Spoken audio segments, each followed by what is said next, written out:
นจุองค์ทุกวัดวาอาราม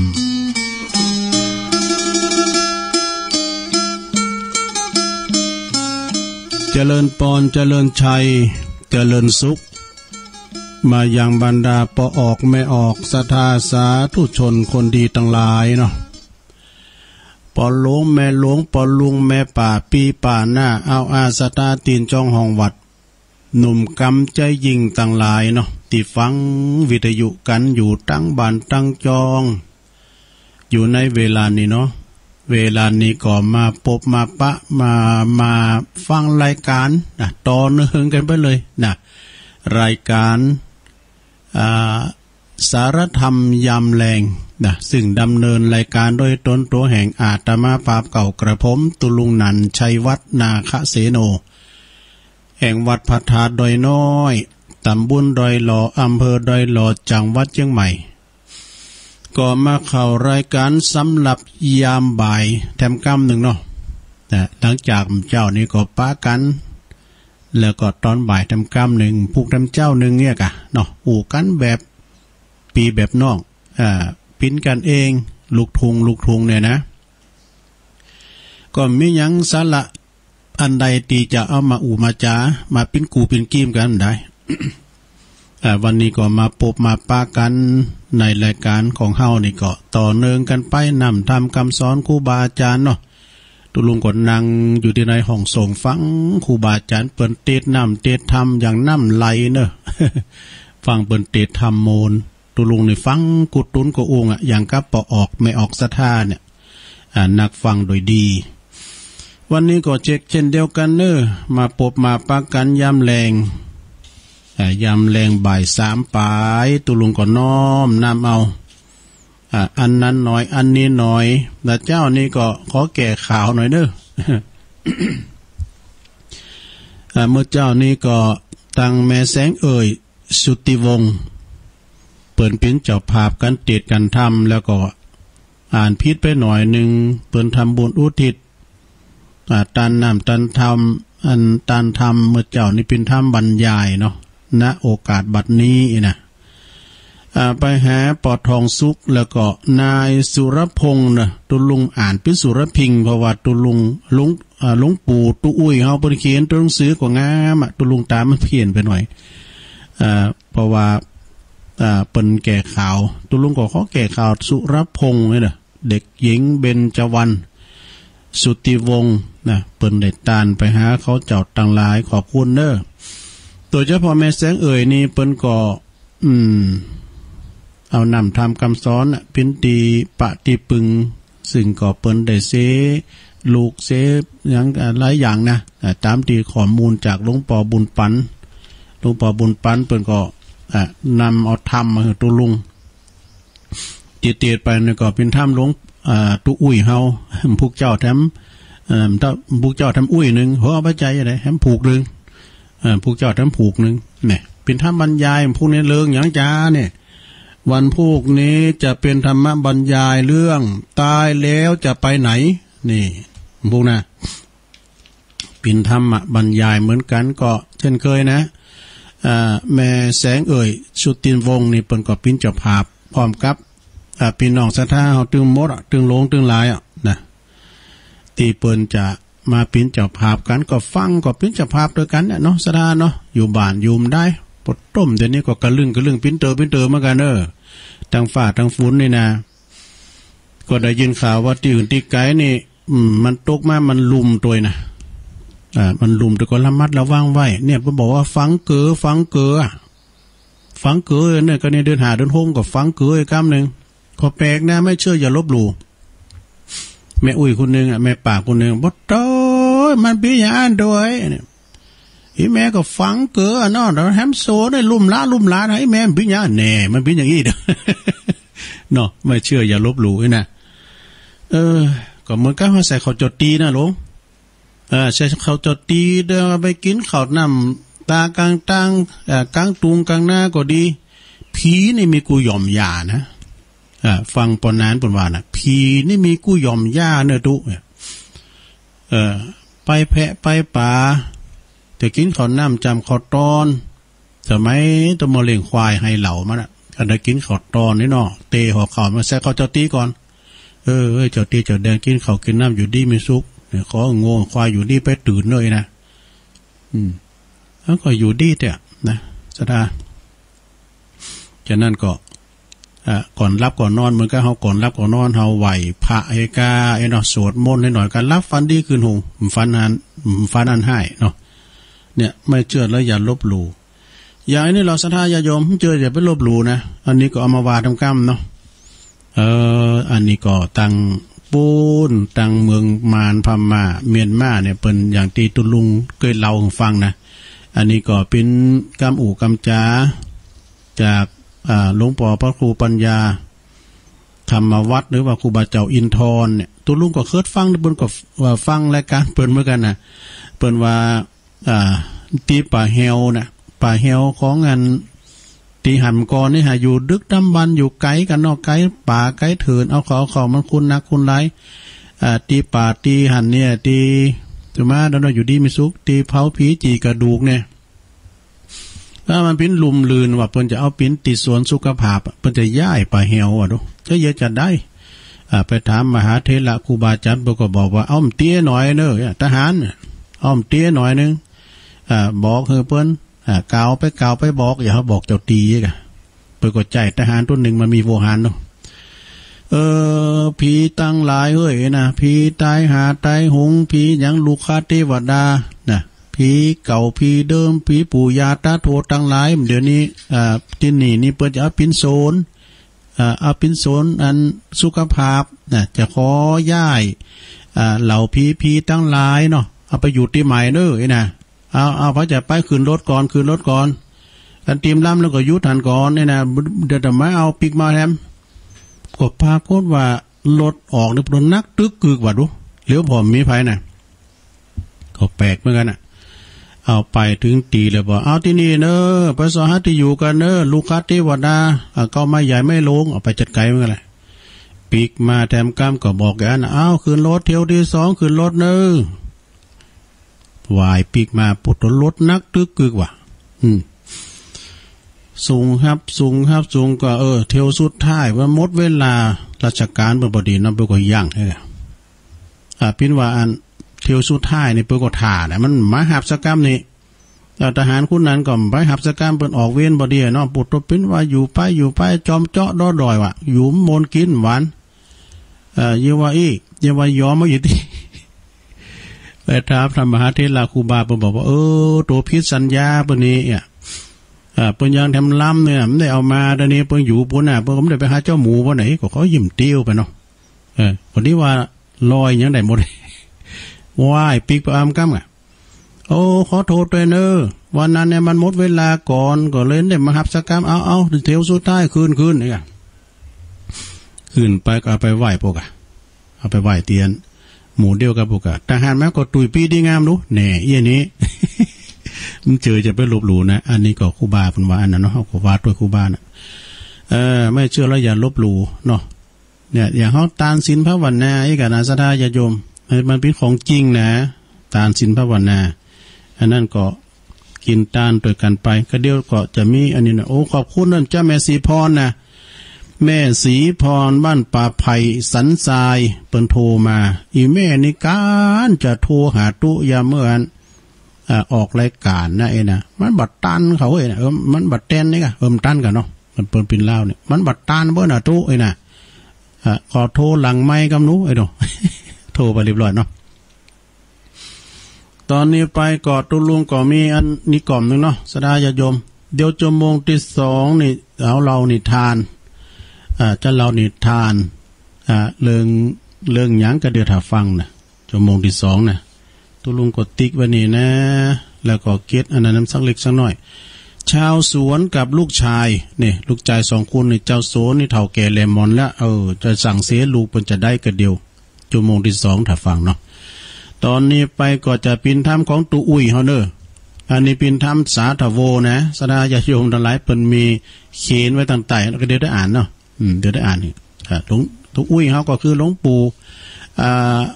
หลวงปอบุญปันปุญญธรรมโม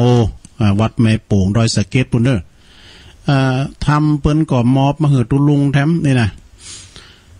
เจ้าก็ไปดีเพราะมีทุนแต่ก็แฮมผูกนี่ก็ตายแล้วจะไปไหนอีนะทองอ่อนเนาะกำเนี่ยเป็นจังใดอันนี้ก็เป็นธรรมเนาะอันนี้สงการทำบุญได้หลายอย่างทำบุญไปหาคุณตายก็ทำบุญไหวไปหน้าการได้เป็นจะได้ตัวลุงจะเตะสักหมอปอสมโคนเนาะทำนี่ก็ปอยาวสักต่อใดเพราะว่าชั่วโมงแรกก็ตามชั่วโมงที่2ก็ตามมันจะต้องเปิดสายเพราะว่าเก่า6เปิ้นก็จะเต็ดสัญญาณนี่นะปลายปุ่นสักน้อยจะเปิดสายนะลุงเด้อปลายปุ่นสักน้อยก่อนตอนนี้ฟังธรรมกันเด้อ ฟังธรรมก่อนเอาบุจานมารัตนากรรมนิปานังเยนากาลังรัมมังเยนากาสายังบันดิโตตังโนมากังอุติสีตุงธรรมามุตตมังปัจจังอาราธนังกะโลมายินดีนะบุจานนั่งอยู่ก่อน จะเตะทำลำไม้นะลงเนอะ นะโมตัสสะภะคะวะโตอะระหะโตสัมมาสัมพุทธัสสะยันทานินนังปวัตติเอวะเมวะอิโตตินังเปตานังอุปกาปติติสาธาโวดุลาสาปุลิสัตตังหลายตั้งยิ่งใจหนุ่มเดาอันมีศรัทธาเก้าเป็นประธานต่างมีใจบ้านจื่นจอยมักไฟห้อยตั้งบุญหือตานุนบ่ขาดบ่พมาดลาสาบัดนี้นาหมายมีหมู่เฮาเจ้าคาตั้งหลายต่างฝ่ายก็เป็นเก้าเป็นป่าทานตั้งสายวงวานปีน้องมิตรแก้วป้องสหายคำอันมีใจใฝ่ฟังธรรมประสัทธาจึงนำบุพาดวงดอกตังเข้าตอกเตียนไฟจะตูปัจจัยหลายเยื่องอันเป็นเครื่องบริวารมาถวายต้านย่อยืนโดยใจจื่นยินดีแม้นอานิสงส์มีพาเสดใดบังเกิดมีมาขอยกมือสาส่งอยู่อุติสบุญไปหาภูมอลานาจุติกลาภาชีวิตจากเสียตนขอบุญกุศลเยื่องนี้ไปหลอดตีดังไม้แก่ผู้ตายแด่เตออนิจจา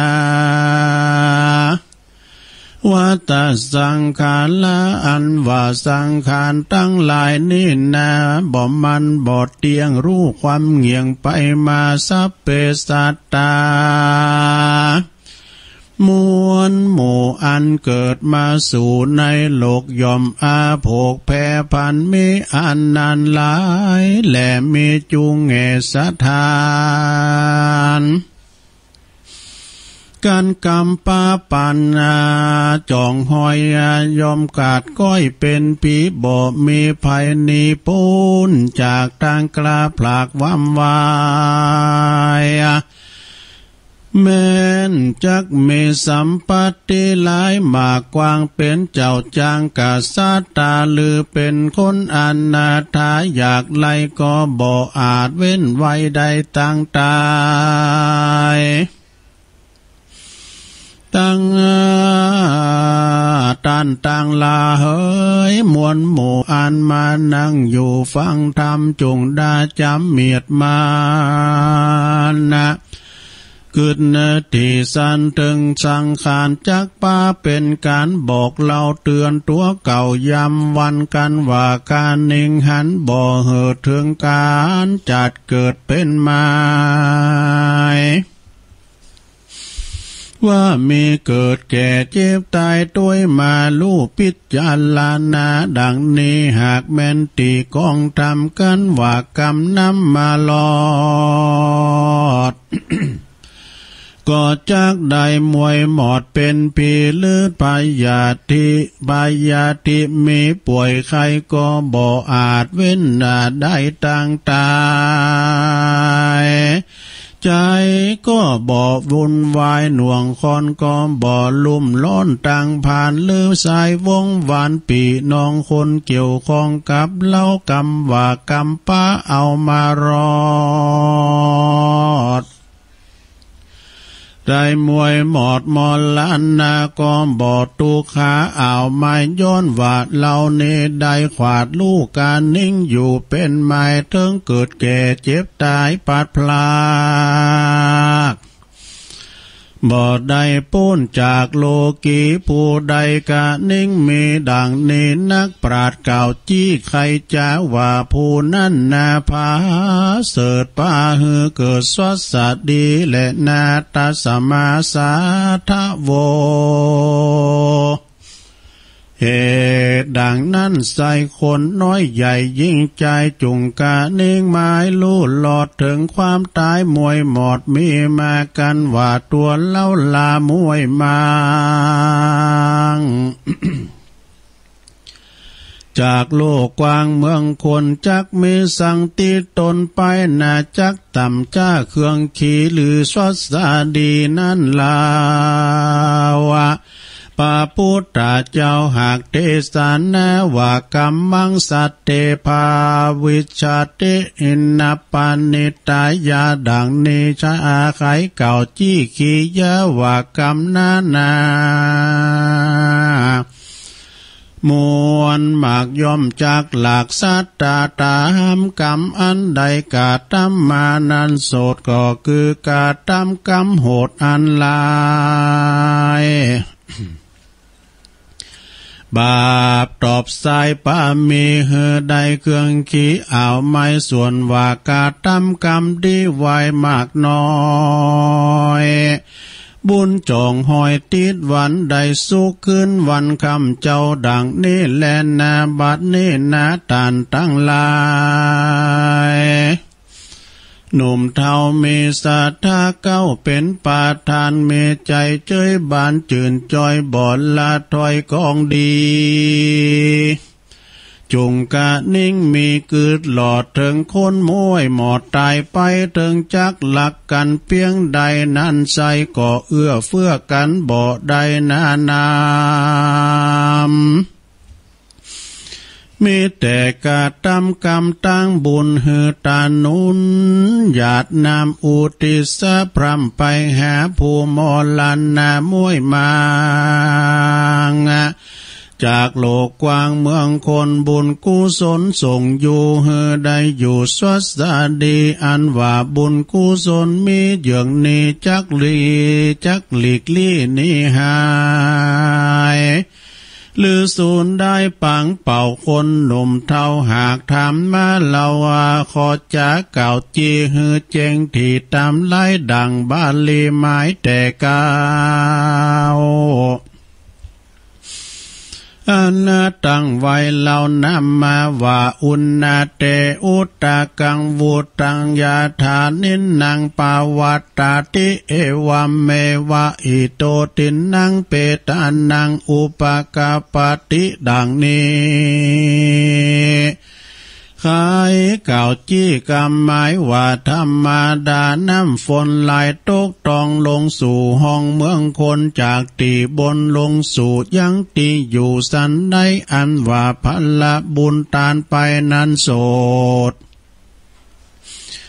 ยังประโยชน์ปัจจุบันแก่ผู้ดับขันกล้าภาคชีวิตจากสันดานก็มีประการดังกล่าวมานี้แหละนะศรัทธาต่างหลายหนุ่มเท่าอันมานั่งเฝ้าฟังธรรมกาตามกรรมล้ำเลิศว่าเฮือเกิดสวัสดีอันว่าบุญกุศลมีนิสัย ตันหากใดกาตั้มมาบ่อนำนาหลีกลีศูนย์ไปตีตั้งใดย่อมจักใดไปจูผู้กุศลส่งยู่แผ่โพดใดอาเว้นทุกโตตั้งพานได้เจยบานคำเจ้าบ่อโศกเศร้าเครื่องขีแม่นงานลานิกาผากตายเสียจากเมืองคนย่อมเอาตนไปเกิดที่พระเสริฐเกษมใจดังปราดไข่เต้ไทยจากล่าวว่านำกาจากล่าวไว้นำมาว่าเอวังว่าตันติยาตินางเยโหติอนุกัมปติสุจิปานิตังกาเลนับกับปียังปานาโพชันนังดังนี้ว่าคนผู้ใดนะหนุ่มเท่ากันว่ามีใจบ่เศร้าเจยบาละได้หือตานเข้าน้ำว่าทุพรำปัจจัยหือญาติกาอันตายไปกลอยกลาดหลังน้ำหยาดไปหาเอตังเมยาตินังโหติสุขิตายาตโยขอเหินญาติกามวลหมู่อันตายไปสู่โลกหน้าอย่าได้ต่ำจ้าสามานเฮได้สำล้านคำเจ้าแลนาสัพเพสัตตาอันว่าเพศตั้งหลายนุ่มเท่าเมใจบ่เศร้าเจยบานกันว่าได้รับส่วนบุญตานแล้วโสดก็เมใจประโมทยินดีสาธุการเมสะสาวะปันป้อนกล่าวใครจะว่าขอเฮินญาติกาพี่น้องอันอยู่ในแห่งห้องเมืองคนว่าจีลังจีวันตุโนญาติเยสังเหตุลภามาเสอัมหากันเจอัมหากันนาจะตะกาตาปูจาตายากาจะอันนิพันลาดังนิวาญาติกาพี่น้องผู้ใดได้มีใจใสแผ่กว้างมาก่อสร้างตั้งบุญแผ่กุศลหนุนมาหลอดมาบ่อลัดต่อตัวเราว่าบุญบ่อเบานี้เราก็ขอปอกขอบคืนก็ขอปอกตะวาคืนขอบสายองต่อไปหายังญาติกาหนุ่มเท้ามีอายุยาวยืนยาว100 ขวบเขาวาสาฟูงโรกาพยาธิก็อย่าได้มาปาดอินทรีสัมปติมีบ่อไหลดูตั้งใจตามใจเดเตว่าอันหันและจุมสัทธาต่างลายเฮยมวลหมู่ได้พรำลู่หันโหนยังกุศลบุญกว้างอันใดก่อสร้างไม่มาเมื่อจุมวงศาปีน้องมิตรเกี่ยวป้องเจ้าจุมมาถูกกรรมมาสุมตายจากมาเลิกสากทรงสักการกะทำบุญตานไปหาญาตินามอุติสะพรำปันหมายไปหาผู้ตายพรากนาอันว่าบุญแก่กาดวงใสแม่นจักตกน้ำก็บ่อไหลเตสายตกยังไฟก็บ่ไม่หายสูญเตียงจักมานุนคืนครอบใส่ยองตอบเล่าลาอานิสงส์อันนี้นามาครับแต่โสดคืออย่างประโยชน์ปัจจุบันกันดับขันมวยมั่งจากโลกกว้างเมืองคนย่อมเอาตนไปเกิดที่พระเสริฐกาเสมสีบุญเป็นกองดีหลายหลากหากอานิสงส์จากงานบุญก็จักมาอุดหนุนจองหอย ได้เจือนจ้อยเจยบานบ่อเฮออาผานต่ำจะมีกุลกว่าเงินคำเป็นสาเป่าคำนำไปหลอดเวียงแก้วหยอดเนละปาละอันสำลานคำเจ้าบ่รู้แก่เท่าจันลาแหลนนานิทิตังกิยาสังวันนานาวิเศษจาห้องเหตุธรรมอานิสงส์การกินการต้านทำบุญศพก็บางกมสมเรสเด็จแล้วเท่านี้ก่อนแลสาธุสาธุสาธุจบลุงไปลงเลยรับไปแล้วก้าปินทำกล่อมดูสระทำจะยาวตุลุงก็แตดอ้อนนางปัตตาจลานออกไปเหยะเนาะ อันนี้เป็นธรรมของตุอุ้ยเขานะหลวงพ่อบุญปันปุญญธรรมโมวัดแม่โป่งอำเภอดอยสะเก็ดปุ่นเนอเพิ่นยังเขียนหอยใต้มาแทบหน่อยเพราะว่าคนที่กลัวตายไอ้โดไผที่กลัวตายไม้ตายลึกไม้ตายล่ำลึกนะไม้ตายล่ำลึกฝึกหือคลองไว้ความตายบ่มีอีหรอ แล้วก็ข้อสองบากวนกลัวตายคุณบากวดตายนะคุณบากวดตายเพราะตายก่อนตายเพราะตายก่อนตายนะคือหมายความว่าตายก่อนตายใช้อยู่ในจิตนะจึงเมคิดโกจึงบ่คิดโกนะคือหมายความว่าคุณบากวดตายเพราะตายก่อนตายใช้อยู่ในจิตจึงบ่คิดโกตายนี่แล้วก็บทต่อไปเปิ้นก็ว่าคนที่อยากตายนะคนที่ใครตายนะคนที่อยากตายต้องฝึกตายก่อนตอนยังบ่ตายนะก็หมายความว่าเฮาโกล่ำไปนะโกล่ำจังอายตายล่ำมันจะกะโกล่ำจังตายอายล่ำจังตาวจะไปกูมายึดหรือพ่อมกูมาก็ดื้อธรรมะเฮาอันตายน่ะมาดื้อธรรมะเฮาว่ายิงว่าใจหนุ่มกำใจยิงนะมันดึงเฮาไปพอเพิ่นเพิ่นตายคิวเปิ้นลูกแฮมสักวันก็จะเป็นคิวเฮาแต่มันมาถึงเตอโทอยู่กันไปหมื่นอยู่นะสระญาโยมอยู่กันไปหมื่นก่อนใจเย็นๆก่อนเนาะคือตายก็ยังบ่ตายนะตายยังบ่ตายจึงแล้วจึงค่อยตายอันนี้กรรมคมของตุอุ้ยเฮานะคุณบ่อยากตายต้องฝึกหัดตายเด้อนี่แล้วก็ไหวคือคลองแคลวแล้วก็จะบ่ตายนี่สถาญาโยมเอามาคือพอคุณสมัยมันเก่านะเปิ้นแป้งหล่องแป้งก่อมไว้ถ่านะคุณก่อนนะเป็นเฮิรนสุดท้ายดูเตียนที่เฮาจะได้อยู่นะมันถึงแน่นอนเฮาถึงนอนแน่ ได้นอนเนี่ยหล่องนี่นะหล่องหรือว่าก่อมเนี่ยบางคุณนะเปิ้นแป้งไว้ก่อนนะคุณก่อนโอ้มันเป็นของอัปมงคลพออุ้ยไปฟังแปลงเนี้ยมันจะลอดขาบไปได้ไหนตุเนี่ยเปิ้นว่าเฮาไม่ได้ตอบนะมันถึงตายถ้าถึงข้าวตายนะ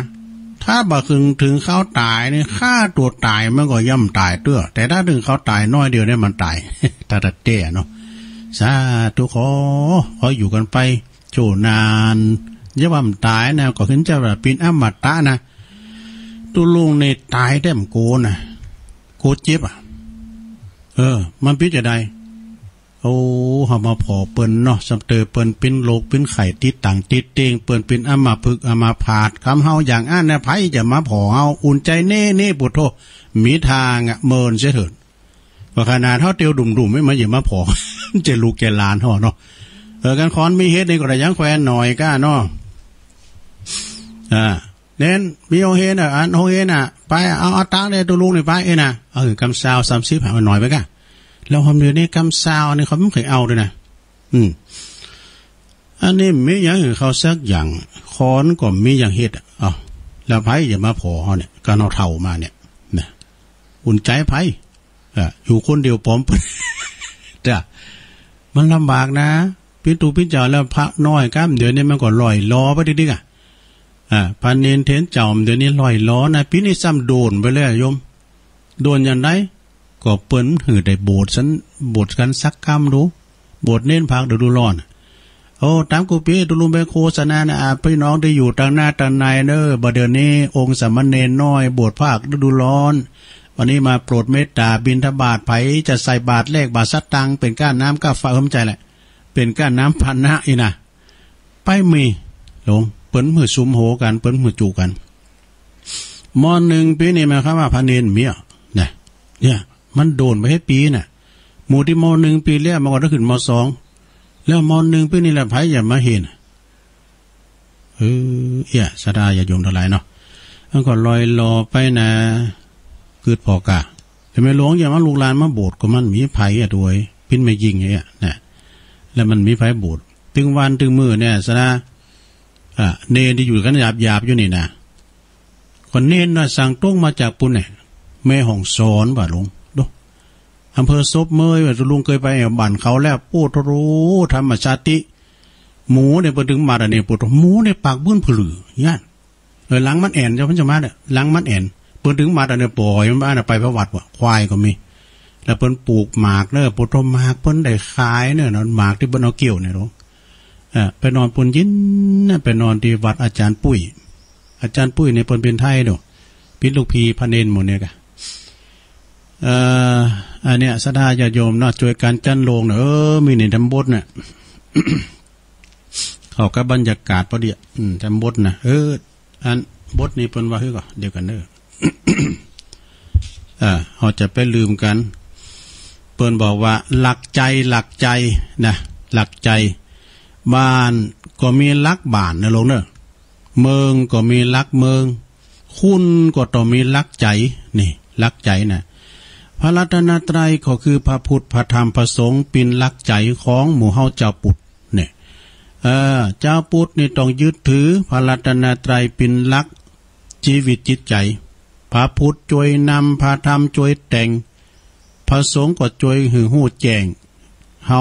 ตัวเฮานี่คือแหล่งกระทำความดีนะพระพุทธพระธรรมพระสงฆ์นี่เป็นหลักใจของเจ้าปุถเฮาเด้อกับชาติไทยเฮามายาวนานแล้วศรัทธาญาติโยมทั้งหลายจินบาลาบเตียนี่นะการคุณเก่าเพิ่นจะฮู้อยู่จินบาลาบเตียจินพระเจ้าเฮาตัวไอ้น่ะเพิ่นจะฮู้ในคราวไผจะละลานพระพุทธศาสนาพระพุทธพระธรรมพระสงฆ์เพิ่นวงเล็บว่าติดีก็เท่ากับทำลายลักใจของหมู่เฮานี่ความซับซ้อนวุ่นวายยอมเกิดแน่นอนประสงค์ต้องตระหนักว่าตัวเองต้องเป็นลักใจหือศรัทธาญาติโยมทั้งหลายเนี่ยอย่างนั้นศรัทธาญาติโยมตุลุงเขาเนี่ยการทำมาวามเนี่ยออกอากาศแล้วก็เปิ้นโมนเปิ้นสู่เปิ้นเหอกันโมนดีโตนะเฮาใจดีโตจุคุณเฒ่าไข่โหยนะดีแล้วเขตน่ะลงเด้อดีเลยเขตนะกันไผก่อนฮะปบุญธรรมเนาะชัยกาดโอ้ตัวหลงดีแล้วทำหุดอันคนเฒ่าตื่นมาก็ได้ไข้หัวก่อนนะอายุยืนเนี่ยเปิ้นว่าน่ะตัวลงก็มีหยังก็ว่าไปมันมีกำแต่พองลิ้นพองมันมีกำแต่ตีแต่ก็มีตีลิ้นก็มียังไงเนาะมีนี่ทำบทนึงแปลว่ายานะ ยานี่เป็นยังไงยาหันคายาหันคุณค่าอาหารในเวลาหิวนะเนี่ยแปลว่าอิ่มแล้วจะไม่ลืมอยากเขากินข้าวคำเนี่ยตึมโอ้ไข่ข้าวเจือเนี่ยมันอิ่มได้อิ่มไว้น่ะคุมลิ้วเขาวันเนี่ยตึมอยากข้าวสักเตือนะตึงขาบมาเอาแถมแล้วต้องปั่นโปนแถมแล้วจะได้ มาเกิดฮอดน้ำเจ้าเนี่ยได้คุมลิ้วเนี่ยได้เมียเอาขัว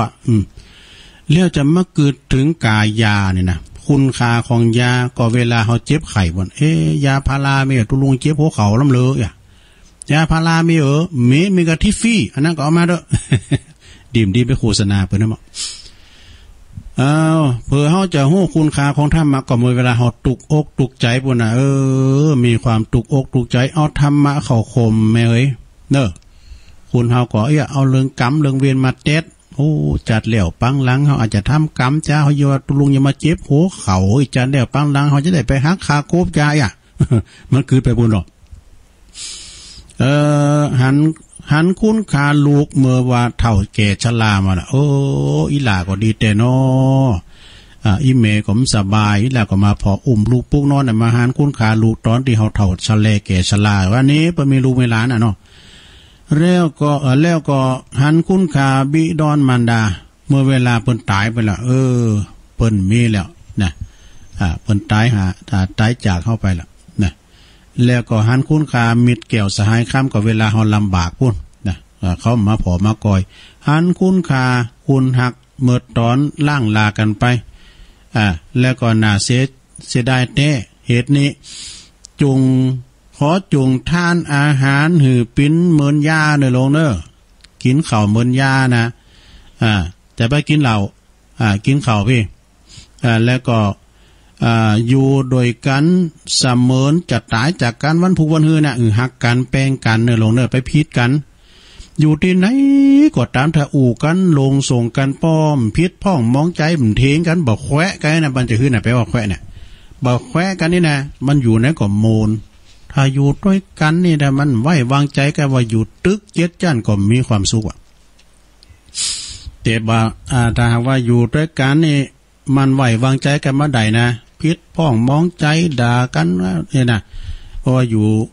ตัดตึกเจ็ดจั่นก็มีความสุขถ้าอู่กันลงส่งกันป้อเนี่ยปดโต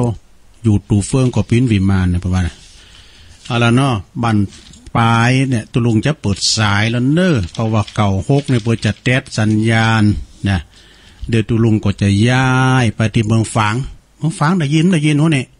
เจ้าตุลุงเสียงพอทางแอปอ่องๆนะมันได้ยินนะแต่ไฟหินเนี่ยได้ยินอยู่เดี๋ยวตุลุงลองฟังผมครับเน้อแม่ปานนี้ลองโทรมาเหรอ เดี๋ยวก่อนเนี่ยเมืองฝางได้ละดังเมืองฝางได้ยินอยู่เอาต่อไปเปิดสายเนี่ยโทรเข้ามาเลย089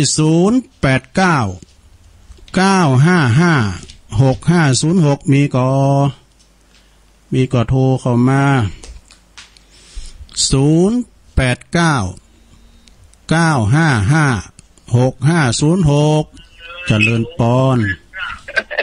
นมัสการเจ้าหลังจากแม่สาวเจ้านี่ก็แม่จันสุมดีกะรับเย็นดีขนาดดีกะฟังทำหม่อนทำยองทำละไม้เจ้าโอ้โหคนเนี่ยมากลัวตายกันยังเราเนี่ยมากลัวตายเนอะตายมันกลัวนะกลัวเจ็บกลัวเจ็บกลัวทรมานเนาะนั่นกะตายก็ตายเลยเอาทำมาเต้ทุกคนมาทำมาย่างเนี่ยจันสมหลังกัดเมสาวทำความดีต่อไปอันนี้พระเจ้าก็ใส่บาตรถึงวันเด็กเจ้าทำความดีต่อไปก็ไม่ผ่าว่าเจ้ามาแรงเนี่ยก็บอกว่าได้เนาะได้มาได้จะได้เป็นทรมานร่างกายก็แล้วกันภาวนากันนะได้ทรมานร่างกายเด็กใช่ครับให้ลูกพระเจ้าได้เป็นการเขาแมนเจ้ากลัวตายเนอะลุงดีแล้วเอานำทำเจ้านมัสการเจ้าสาธุ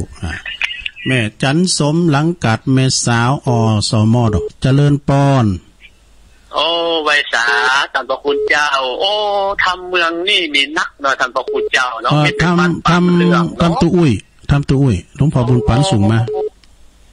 มันฟังตึงบ่หมดบ่เสียงเนาะตุลุงมองมันมีสาระแก่นสารดีเพราะว่ามันเป็นปหน่อยบุญปันนะอันนี้ปหน่อยบุญปันกะประจันปนานบันยังนึงผมกล้าโทรมาเป็นครั้งแรกท่านเจ้าเตะปนานเนี่ยฟังมาจันปืนปนานบันยังนึงครับผมฟังละจันพระครูท่านเจ้าฟังมาเบอร์หลับหลับได้โทรแล้วก็ฟังคนอื่นโทรก็ม่วนได้ร้อยเนาะดีกันว่ามันมีแก่นสารดีเนาะท่านเจ้าเนาะแม่น่ะเตะเพราะว่ามันเป็นธรรมที่นักปราชญ์เพิ่นได้รจนาเพิ่นใจถ้อยคำก้อนไกมันเป็นร้อยกลองฟังก็ม่วนมีคติเตือนใจสอนใจดีนะครับเนาะอันนี้ผมเคยได้ฟังคำเตือนเนี่ยก็หันมาได้ฟังนะครับแต่ว่าทำเอาวัดปืนเมืองนั้นมันมีเป็นปันผูกปันเรื่องนักแต่ในล้านนานั่นตอนเจ้าเนาะแม่น่ะ โอ้ดีแต่โอ้ไว้จ่าปรมีตัดเจ้าเด้อสาธุทักษะขนบธรรมเนียมประเพณีเอาไว้ให้ลูกขึ้นหลานสืบไปครับทำเมืองนี่ดีครับไว้จ่าครับสาธุโอ้อันนี้ปนนานเนอบ้านยางเนื่องสารปีเนอโทรมาเป็นข้างแหลกผู้ก็โทรมาเนอลงอันปนนานเนอผู้เจ้าเจริญปอนไว้จ่าเจ้าพระครูโอ้โทรเลยเป็นพระครูแหละปะโดจะร้องกับได้จะร้องอ่ะพระครูเถินตอนนี้โฮมแม่บุญพินเนาะจามกลมบัดติดโฮพุทธพระครูออกน้ำบัดติดเลยวันนี้โชคดีขนาดดีกะแม่บุญพินแม่พวงผ่าจันทราอยู่นะตอนนั้นเองเลยเจ้าแม่ยังเหรอพวงบุพายแม่พวงบุพาจันทราชื่อจัดงานไหมแม่พวงบุพาเนาะจันทราอยู่ตอนนั้นเองเจ้าอัมพามม่วนชอบฟังกับพระครูเนี่ยแต่ก็เจ้าพระครูน่ะแม่ผู้ทุงไปได้ไปว่าเนอะไปพระครูเนอะเพิ่นได้ยับหูน่ะยับตุลุงเลยกะสันน้ำเองเนาะเจ้าสันน้ำเองเจ้าตุลุงเจ้า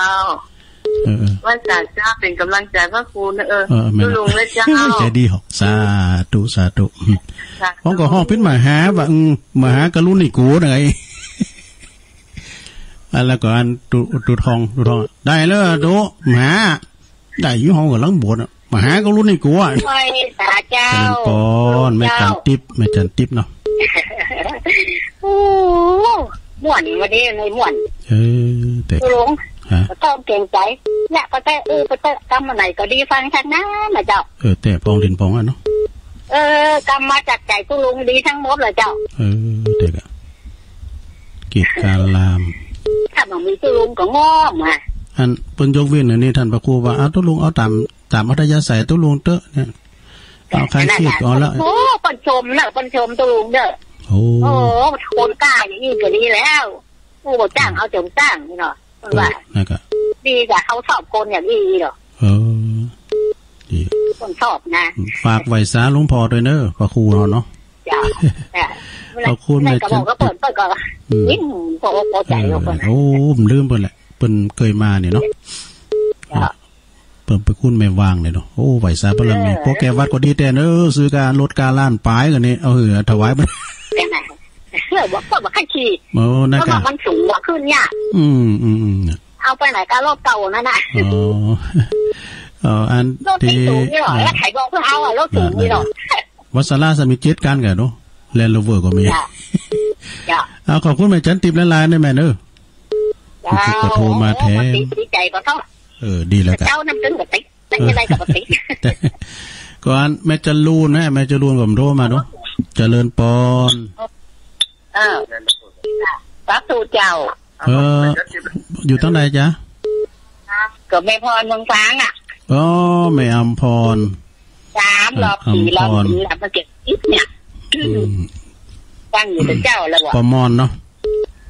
เจ้าอัมพร3 รอบ 4 รอบเดี๋ยวนี้ล่ะจะติดใดจะติดใดห่างต่ำเนาะแม่เนาะเจ้าห่างต่ำนะแกว่าฟังอยู่เนอะกะฟังอยู่ว่านั้นก็ปุ่งตัดเจ็บสายตัดเป็นได้ปะได้สายตัดเป็นวันที่ก็ฟังอยู่เนอะโอ้ดีเลยฟังอยู่เจ้าปอนประมอนสบายดีก้าวงสายยะเนาะสบายดีดี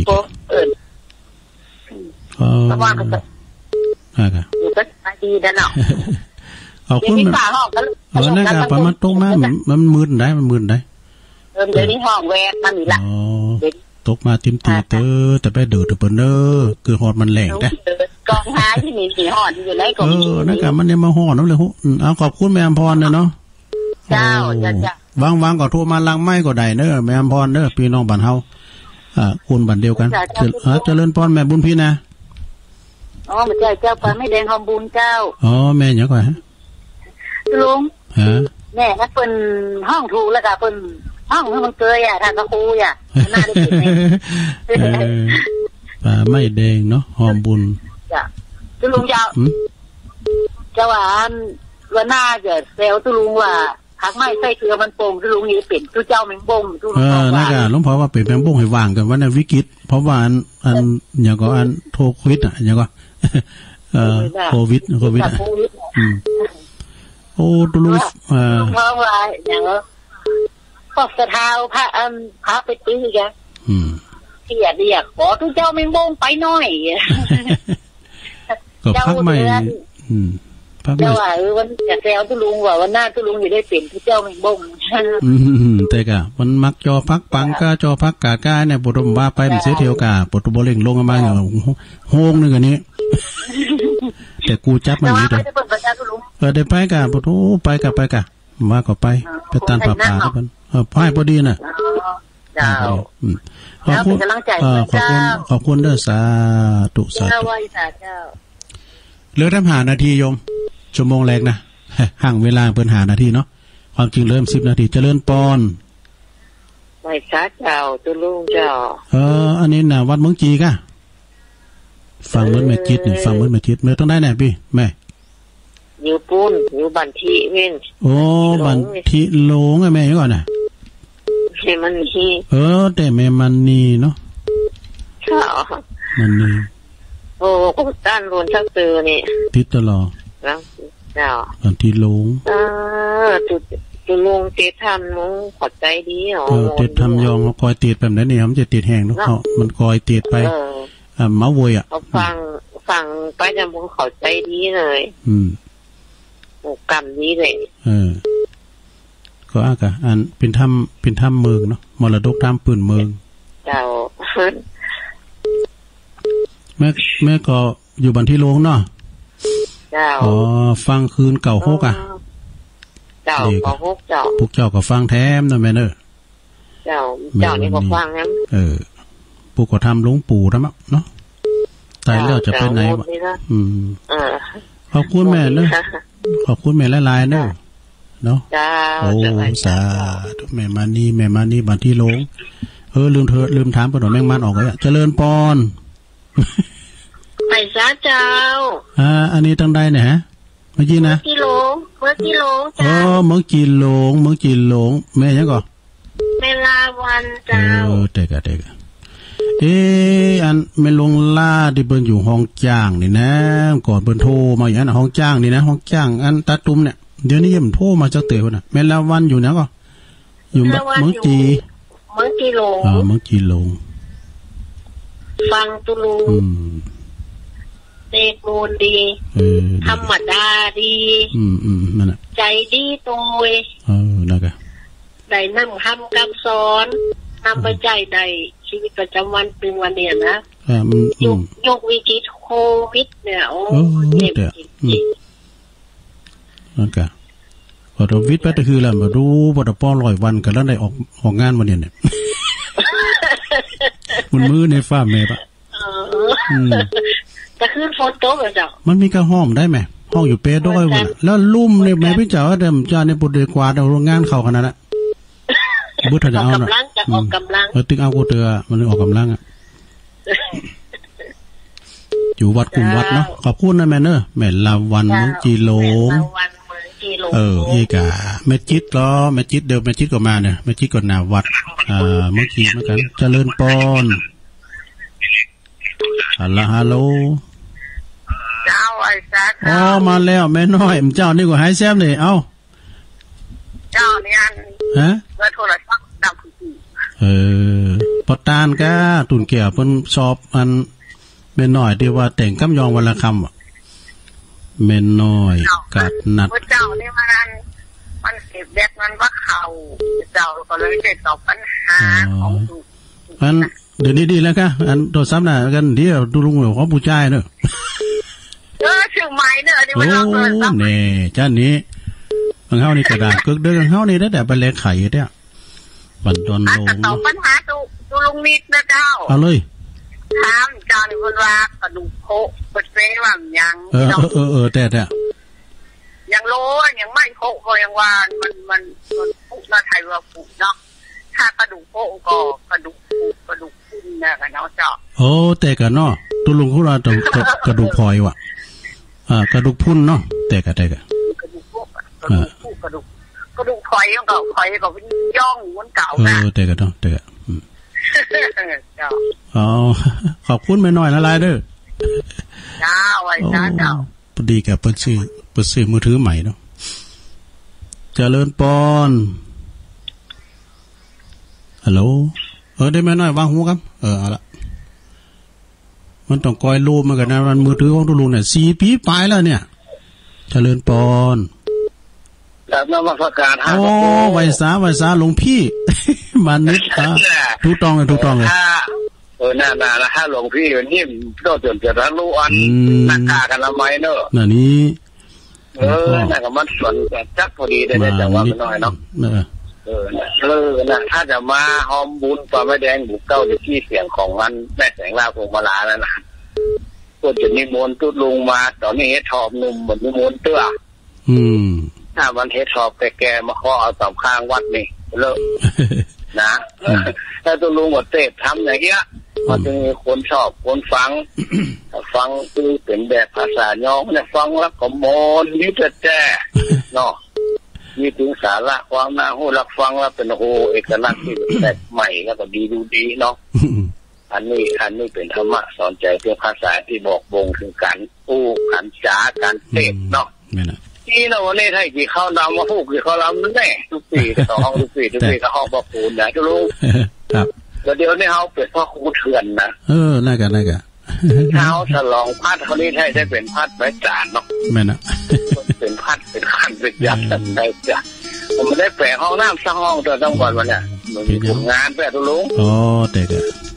ก็จะมีผลงานทางวัตถุแล้วก็มีผลงานทางด้านการอู้การเตะเนาะมีเหตุมีผลซึ่งทำมาอย่างเอาไปหากันเนี่ยเนาะเดี๋ยวเราสองโทรมาเด้อชั่วโมงที่2ก็เดี๋ยววันจบเวลาพอดี10 สายด้วยกัน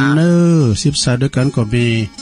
แม่จันสมหลังกัดแม่สาวปนนั้นบ้านยางเนิงสารปีโทรมาเป็นข้างแหลก